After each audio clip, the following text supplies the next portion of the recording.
What if I told you that the history of America, the one you learned in school, might not be the full story? We've all been told that Christopher Columbus discovered the New World in 1492.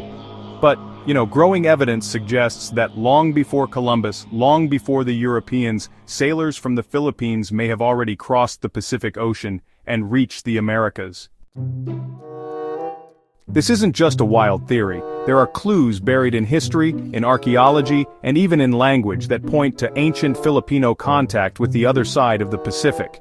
And if true, this would completely change how we understand not only the Philippines but the story of human exploration itself.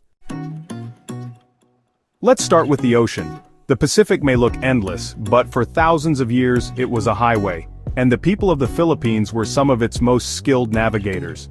Long before Europeans built their giant galleons, Filipino ancestors were already mastering the art of sailing using balangay boats. These wooden vessels, some dating back as early as 320 AD, were so advanced that they could travel across vast oceans. They didn't use compasses or maps, instead they relied on the stars, the wind, and the currents. Now here's where it gets interesting. Anthropologists and historians have found striking similarities between Filipino traditions and those of indigenous peoples in the Americas. Words, crops, and even tools appear to overlap. One of the strongest pieces of evidence? The sweet potato. This root crop is native to South America, yet it was found across the Pacific long before European contact. How did it get there?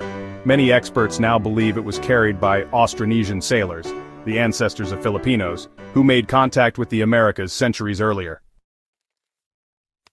But it's not just plants. There are accounts of Filipino-like features and cultural practices among some Native American groups, suggesting possible ancient contact. In Mexico, historians note pre-colonial artifacts with designs similar to those found in the Philippines. Some argue these could be traces of Austronesian sailors who made it across and mingled with local communities. And let's not forget the Spanish connection. When Spain colonized both the Philippines and Mexico in the 1500s, they quickly noticed the similarities. The Manila-Acapulco galleon trade officially connected the two regions in 1565, but Spaniards themselves were shocked by how much Filipinos and Mexicans already had in common, from farming techniques to musical instruments. Could this familiarity have roots going back long before Spain forced the connection? Skeptics argue that we don't have solid proof yet. No ancient Filipino settlements have been unearthed in the Americas. But remember this: absence of evidence is not evidence of absence. The Pacific Ocean erases much of its history. Wooden boats rot, oral traditions fade, and artifacts vanish with time, yet the little we do have, the sweet potato, the cultural echoes, the advanced sailing knowledge, paints a picture that cannot be ignored.